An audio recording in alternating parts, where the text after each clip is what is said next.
Hi everyone, I'm making this video due to the recent news in the Amberlynn Reid world. I've been following Amberlynn Reid for a long time. Probably in 2016 I found her, somewhere between the end of the Crystal era and the start of the Destiny era. All because of those early shocking titles like, I'm 24 and I weigh 400 pounds. As much as I don't want to admit it, I've been following her ever since. And now we're here, at what genuinely feels like the end of an era. Though I must admit, it also might not be the end at all. But this is something I thought honestly would never happen, even just briefly. Amberlynn has officially lost YouTube monetization, and she reports that her appeal was denied. This came after viewers allegedly reported her content en masse.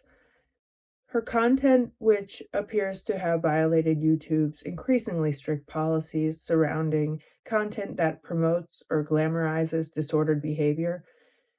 But many viewers feel this was long overdue, since Amber has spent years exploiting her declining health and self-destructive patterns for views. It's worth noting that much of Amber's audience has historically watched her critically, often making fun of her and amplifying the drama rather than offering genuine support.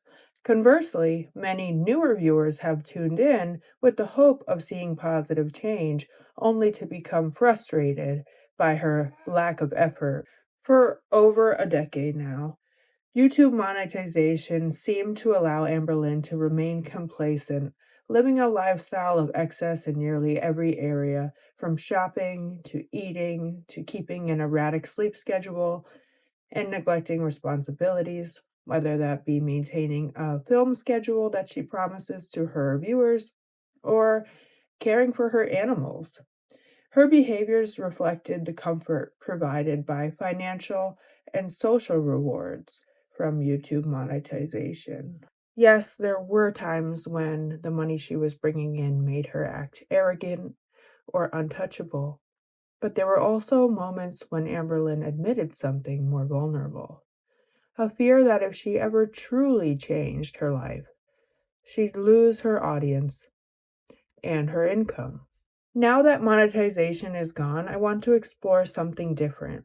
Not drama, not predictions, but hope. Specifically, how the loss of something, especially income and livelihood, can paradoxically become the push someone may need to finally change. And to do that, we're going to look at a few psychological frameworks under the social work lens that explain why losing reinforcement can sometimes be the catalyst for real transformation. Before we begin, I just want to make it clear that I am not diagnosing Amberlynn. I am simply speculating upon psychological theories and social work frameworks that could apply to what she's going through right now. B.F. Skinner was one of the most influential psychologists of the 20th century, a central figure in behaviorism. He believed human behavior is not driven by inner motivation alone, but it is shaped, strengthened, and or weakened by consequences. This framework is known as operant conditioning. Skinner identified three key ways behavior changes: by positive reinforcement, adding something to reward or increase a behavior; negative reinforcement, removing something unpleasant to increase a behavior; or extinction, removing the reinforcement so the behavior eventually decreases or ceases. B.F. Skinner demonstrated these ideas through hundreds of experiments using what he called the Skinner box, where animals learned patterns through reinforcements like food or consequences like the absence of a reward. In Skinner's most famous case, a hungry rat was set inside the Skinner box. The box contained a lever connected to a food dispenser. At first, the rat would just move around and accidentally press the lever. When it saw that when the lever was pressed, a food pellet would automatically drop into the box, the rat quickly learned a behavior not natural to rats, that pressing the lever resulted in a food reward. So it started to press the lever intentionally to get more food. This is an example of operant conditioning, where a behavior, lever pressing, is strengthened by its consequence, receiving food. Now, how does this apply to Amberlynn? For years, Amberlynn's entire YouTube ecosystem functioned much like a Skinner box, the platform itself acting as a reinforcer, paying her monthly income, while her audience's reactions, views, comments, drama, trolling, sometimes even going real life on her, served as behavioral consequences. Positive attention reinforced her patterns, while the negative attention still maintained engagement, creating a cycle that made unhealthy habits persistent and very difficult to break. Amberlynn's most harmful behaviors were routinely rewarded: binge cycles, health crises, relationship drama, trolling, chaos, emotional spirals and outbursts brought more clicks, more money, increased watch time, subscriber curiosity, more reaction channels, spikes in views, and engagement. According to Skinner, when a behavior reliably brings rewards, the person becomes conditioned to repeat it, even if it damages their physical health, mental health, or relationships. And because YouTube directly ties attention to income, the financial reinforcement made the behaviors extremely resilient. Continuous external rewards can create what psychologists call reward dependency, when someone does something only for the incentive, not for personal satisfaction or growth. In Amberlynn's case, this meant she rarely needed to put in consistent effort. Her passion for YouTube had died a long time ago, and she had admitted that. Upload schedules would slip, content quality declined, and yet the money continued to come in. Over time, the reward clearly replaced the motivation for Amberlynn. Effort became optional because she was guaranteed income whether she posted regularly or not. Old uploads continued generating views, members only streams brought in steady payments, and impromptu live streams allowed her to stack super chats whenever she needed an extra financial boost. When reinforcement is removed, such as through demonetization or drastic income loss, Skinner's theory predicts a process called extinction. Without the YouTube financial reward, the old patterns of Amberlynn may lose power. This extinction has the possibility of causing two major shifts in Amberlynn's life. One being that her negative behaviors naturally decrease because there is no longer a payoff for them. Two, she can no longer afford the luxurious lifestyle of overabundance, such as constant DoorDash, excessive trinket spending, luxury apartments, or impulsivity that she was accustomed to. This forced disruption could break the long-standing conditioning loop of behavior, reward, repeat, and once the reward stops, the repetition could slow down, and that gap could create the space for something new. Skinner believed that environment shapes the behavior more than willpower alone. If the environment stops rewarding dysfunction, people are more open to forming new behavior patterns. This obviously doesn't guarantee Amberlynn will change, but it does mean this may be the first real structural opportunity for it.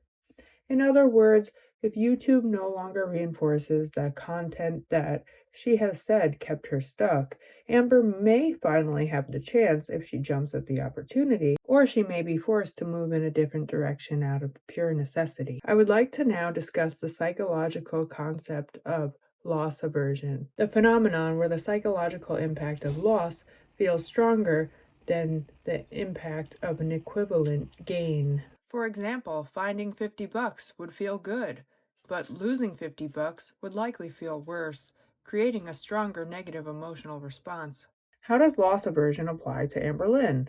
Well, for years, Amber avoided changing her lifestyle because the current one, full of binges, drama, unhealthy habits, rewarded her through YouTube monetization.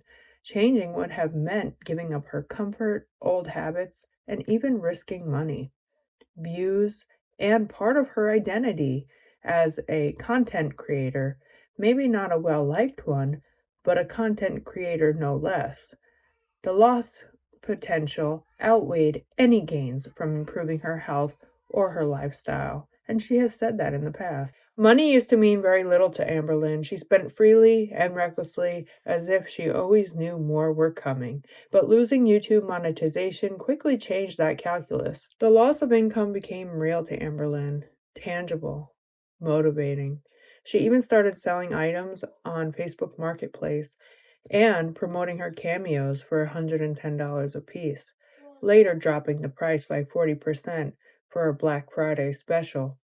Small but deliberate steps showing how the fear of loss can push someone, even a self-proclaimed lazy person, toward action.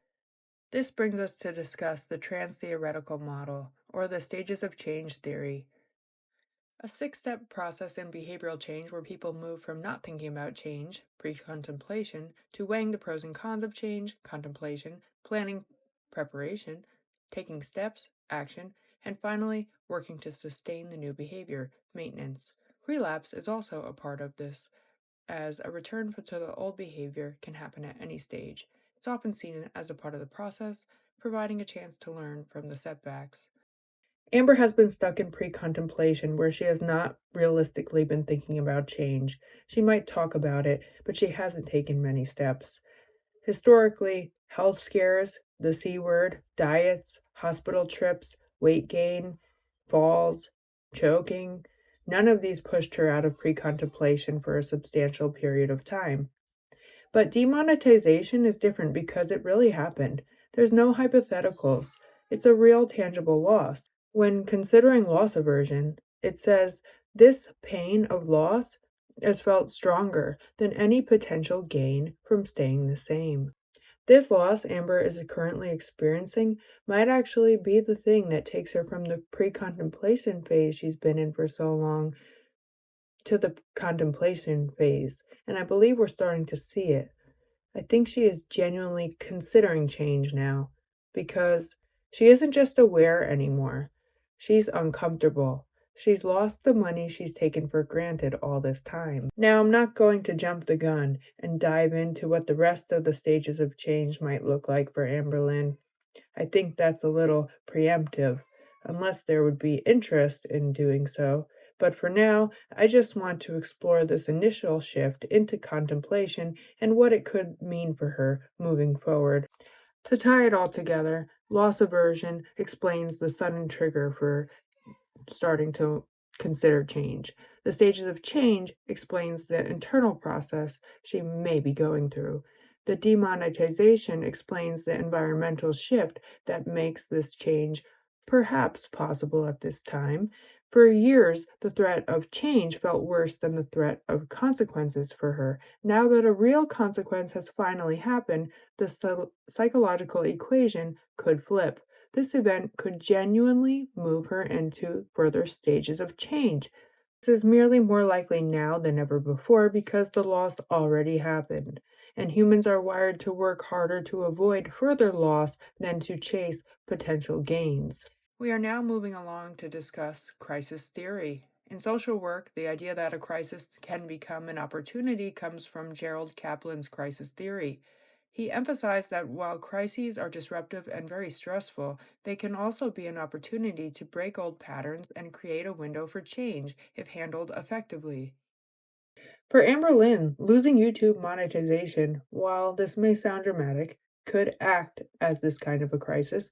The goal of a crisis intervention at this time would ideally for her to emerge with improved coping skills and a higher level of functioning. While a crisis like losing one's YouTube monetization or losing one's income can open a window for change, it will not provide a transformation all in itself. So, working with a therapist, an inpatient program, or an outpatient program through these challenges would be imperative. It can make the transformation much more impactful. And I know that when someone is very accustomed to living with self destructive patterns, it can take a while to identify those patterns, and a therapist can provide accountability and act as a guide to help implement these healthier coping strategies. As I mentioned before, I am a longtime viewer of Amberlynn, and in the past I have suggested she go to an inpatient program, and she had told me it was something she would never do in a live stream. Well, it is important to consider that sometimes a disruption like this could push someone to consider options they had previously rejected or sworn off in the past. For Amberlynn, the loss of YouTube monetization might even make her reconsider in entering an inpatient program or seeking more structured intensive support. When the usual sources of comfort and reinforcement no longer work, the prospect of change, even dramatic change, could start to not only feel possible, but necessary. This is where a crisis could truly become an opportunity. This brings us to our last theory, social identity theory, developed by Henri Tajfel and John Turner. It explains that people's sense of self is derived from their group memberships and the roles that they occupy. For Amberlynn, YouTube monetization wasn't only a paycheck, it was also a core part of her social identity. Every relationship in her life seemed to revolve around her YouTube career. She wasn't simply just a person who uploads videos. She was a successful YouTuber who earned thousands a month. She recently claimed that she would be able to pay 40 of her subscribers' rent if she wanted to, with the amount of money she made on YouTube. Even if much of her audience disliked her, the role of successful YouTuber and the lifestyle she lived still offered status, validation, and a sense of belonging. So losing monetization threatens her social identity, forcing a painful question that she recently posed about her identity. Who is she without this role? This kind of identity disruption can trigger a humbling period of self reassessment. When a long held identity collapses, people are pushed to explore who they are outside of that persona, routine, and the social feedback that they relied upon for years. For Amberlynn, this loss could be a rare opportunity to build an identity rooted in authenticity rather than drama, attention, or online conflict, potentially opening the door to genuine personal growth if she takes the opportunity. In conclusion, I know this may be a controversial take. A lot of people doubt that Amberlynn can change, and honestly, her history makes that doubt understandable. For years, she made impulsive financial choices, spending over $10,000 on choosies and admitting she had no savings despite earning thousands every month. These decisions were always protected by one thing: YouTube income. As long as the money kept flowing, the consequences never truly hit. And to be fair, I recently saw that Amberlynn said YouTube had nothing to do with her weight and didn't project any weight loss coming from losing YouTube monetization, and that she was obese long before she ever made $1 online. And she's right. Trauma, poverty, food insecurity, and relying on others financially all shaped her early relationship with food. But as Amberlynn loves to say, two things can be true at the same time. Her weight issues began before YouTube, and the high income removed almost every natural constraint that might have forced her to confront the issues at an earlier time. As her income grew, so did her access to fast food, delivery, including $15 fountain drinks, shopping binges, and comfort items, which reinforced existing patterns. We can't know what would have happened if Amberlynn had remained low income, but we can say this: YouTube didn't cause her issues, but it absolutely buffered her from consequences and allowed harmful behaviors to continue uninterrupted for over a decade. And that's why demonetization is so different. From a behavioral standpoint, it's the first consequence you can't minimize, escape, or undo. Loss aversion tells us people are more motivated to avoid losses than pursue gains, and she just experienced the biggest loss of her online career. According to the stages of change, this kind of significant disruption is exactly what pushes somebody to go from contemplation into further steps. And then there's identity. For over 10 years, being a monetized YouTuber wasn't just a job for her, it was her social identity, her validation, her status. Losing that identity creates an uncomfortable but important crisis. Who is she without YouTube money, without the persona, without the role? The identity break can be painful, but it's also where the real transformation starts. And yes, skepticism is very fair. She struggled to maintain any long term changes. She's relapsed into patterns again and again and again, but this time the reinforcement is gone.